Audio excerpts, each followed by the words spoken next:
কি হে ইন্দ্রজিৎ, রাজপুত্র হলে তো তোমার মতোই হতে হয়। এই রাজ্য তো দূর, এই তল্লাটে। তোমার মতো সুদর্শন পুরুষ আর একটাও নেই। আয়নাটা যেন তোমার রূপ দেখে লজ্জা পেয়ে যাচ্ছে। হুজুর, আগে পানটা। আচ্ছা, আর রাখ। আর শোন, কাল যে বুড়িটা প্রাসাদের সামনে দাঁড়িয়ে ভিক্ষা করছিল, তার খবর কি? বিদায় করেছিস ওখান থেকে? হুজুর, সে তো বড়ই অভাগী। পেটে পেটে ভাত নেই। ও তার উপর পাটাও জখম। একরাত যদি আস্তা বলে। আস্তা বল? আমার ঘোড়াগুলো ওই পচা বুড়ির গন্ধ সহ্য করবে?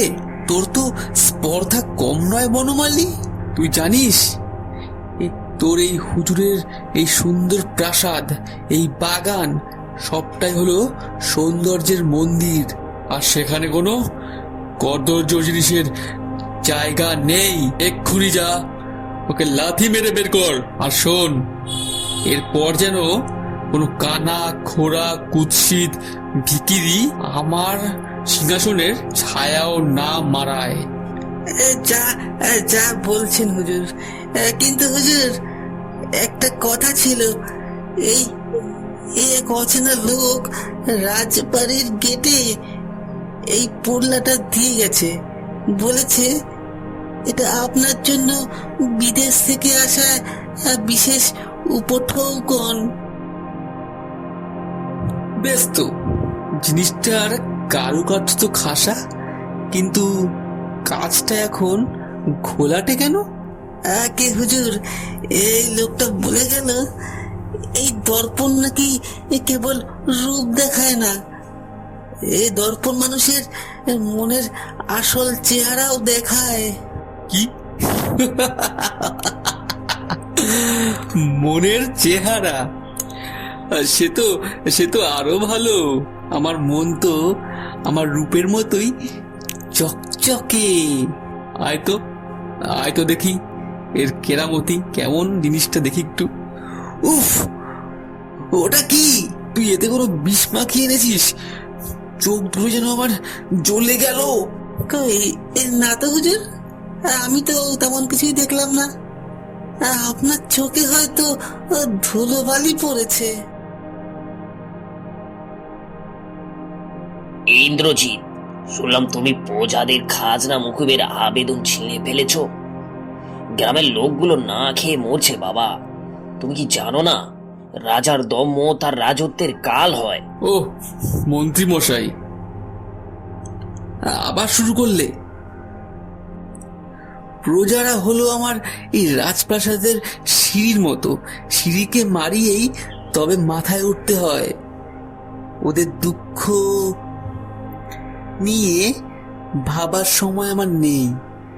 আমি এখন শিকারে যাব।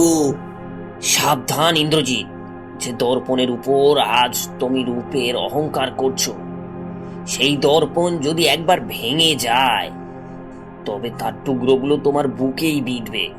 মনে রেখো, ওপারওয়ালা কিন্তু সব দেখেছেন। উপরওয়ালা তিনি যদি আমাকে এই রূপ দিয়ে থাকেন তবে তিনি আমার দলভুক্ত। আপনি বরং নিজের বয়সের চিন্তা করুন মন্ত্রী মশাই।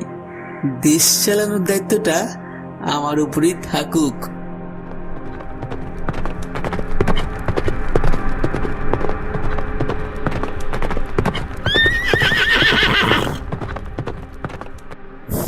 আয়নাটা যেন কেমন আমার টানছে।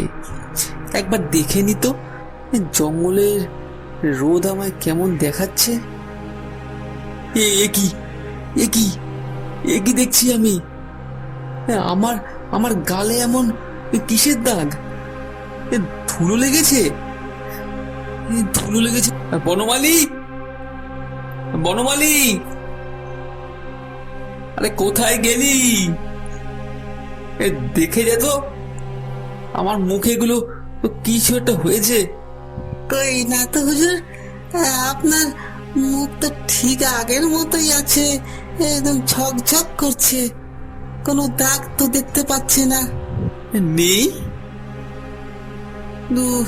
কিন্তু আমি যে পরিষ্কার দেখলাম। ও ও মনের মনের ভুল। রোদে হয়তো কাজটা ওরকম দেখাচ্ছিল।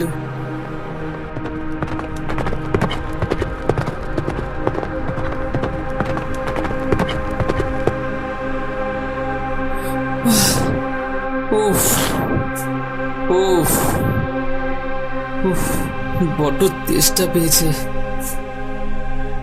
আর এই বনমালীটা কোন চুলোয় গেছে কে জানে। এক ঘটিও জল দেওয়ার মুরুদ নেই বেটার। ওটা কে? জলের ভিতরে ওটা কার মুখ? কার মুখ ওটা? না না না না, এ হতে পারে না। আমি নিশ্চয়ই পাগল হয়ে যাচ্ছি। এই এই অলক্ষণে আয়নাটা দেখার পর থেকেই আমার সব কেমন ওলটপালট হয়ে যাচ্ছে। ওটা ওটা ফেলে দিতে হবে, ওটা শীঘ্রই ফেলে দিতে হবে। কি ছাড় ছাড় আপদ, ছাড় ছাড় ছাড় ছাড়, ছাড় বলছি। বনমালী, আরে কে গেছিস? আমাকে বাঁচা, আমাকে বাঁচা। এই আয়নাটা আমার হাত ছাড়ছে না, আমাকে বাঁচা। কি হয়েছে হুজুর, অত অত তর পাচ্ছেন কেন?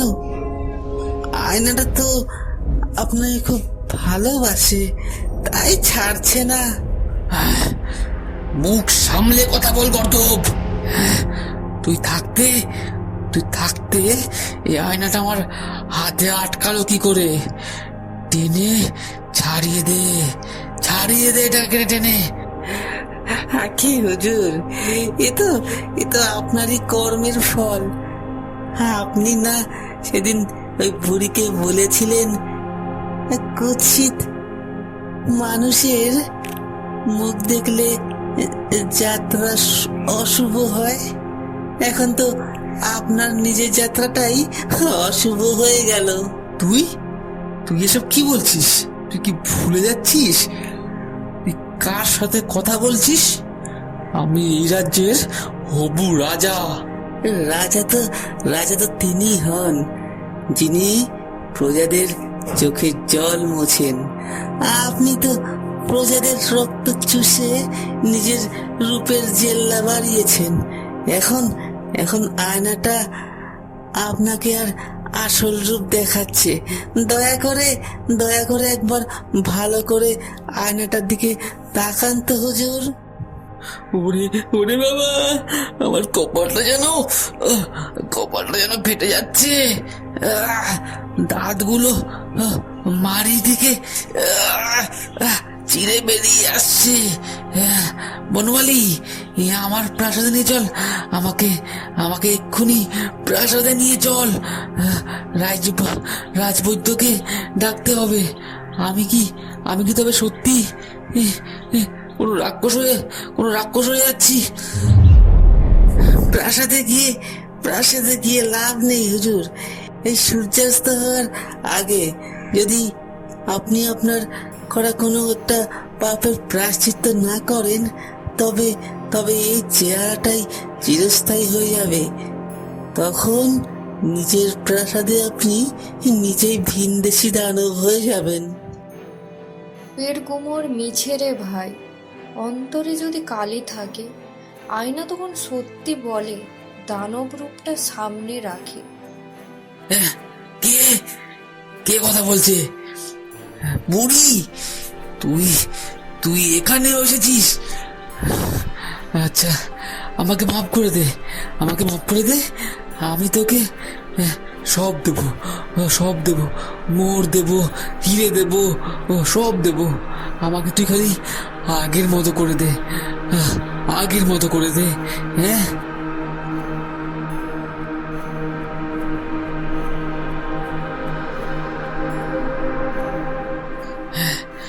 কেউ দেখতে পেলে চলবে না। আমি আমার ঘরে ঢুকে দরজা বন্ধ করে দেব, আর তারপর কাউকে আর এই মুখ দেখাবো না। ওই দেখো, জঙ্গল থেকে কোনো একটা বুনো জানোয়ার প্রসাদে ঢুকছে। মারো ওটাকে, লাঠি দিয়ে মারো। ওরে ওরে বাবা, এইরকম বুনো জানোয়ার তো দেখিনি কখনো। এই কেমন অদ্ভুত দেখতে! একে ধরলে রাজামশাই পুরস্কার দেবেন। ওরে বল্লম নিয়ে আয়। আরে আরে, আমি ইন্দ্রজিৎ, তোদের রাজপুত্র। আমাকে চিনিস না?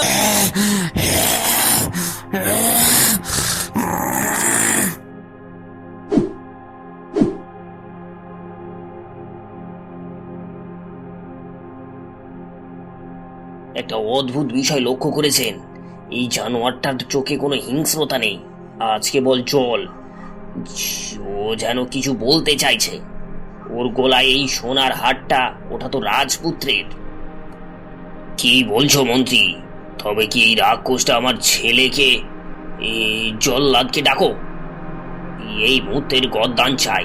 এই টুকরো টুকরো করে কুচিয়ে দাও।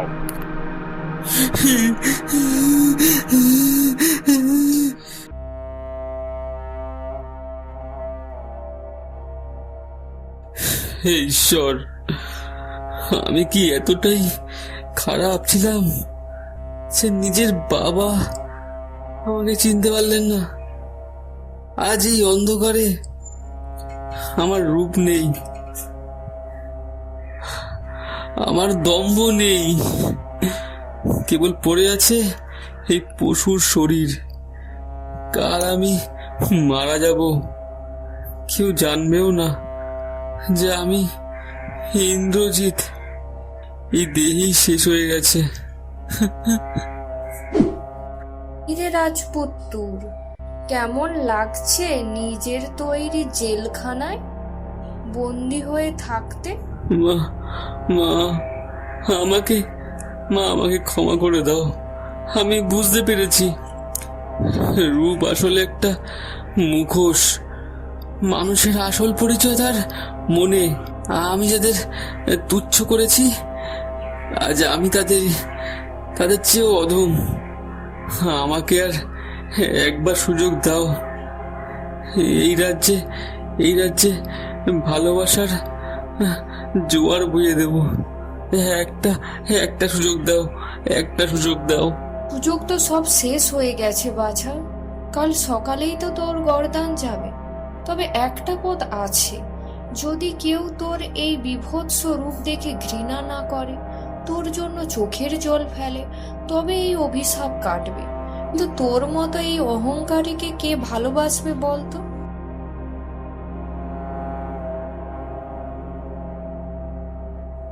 জানোয়ার হও আর যাই হও বাবা, সারাদিন তো কিছু খাওনি।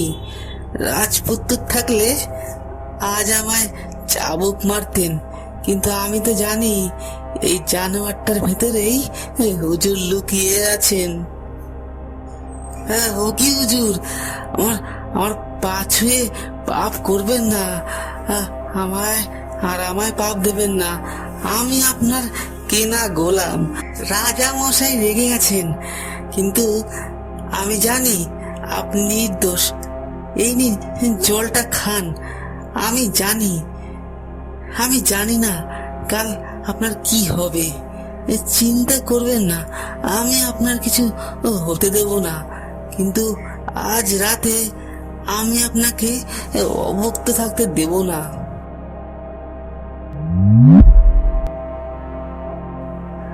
বনমালী,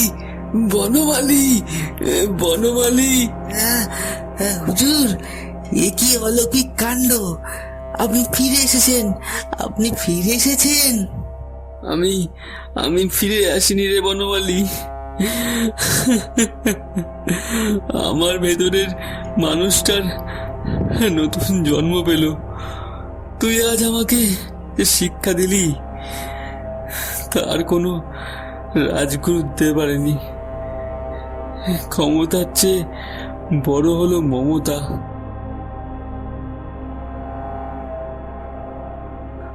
আমার একমাত্র সন্তানকে যে দানবটা খেয়েছে, আজ তার শেষ দেখে আমি একটু শান্তি পেতে চাই জল্লাদ। কাজ শুরু করো। থামুন থামুন জল্লাদ, থামুন। একে মারলে আপনারা আপনাদের রাজপুত্রকেই মেরে ফেলবেন। বনমালী, তোর এত বড় সাহস! এক জানোয়ারের জন্য তুই রাজযজ্ঞ অমান্য করছিস। একেও বন্দি করো। মহারাজ, হ্যাঁ, একবার শুধু ওর মুখের কাপড়টা সরিয়ে দেখুন, মায়া দর্পণের ঘোর কেটে গেছে। মমতার চোখের জল আজ অলৌকিক ঘটিয়ে দিয়েছে।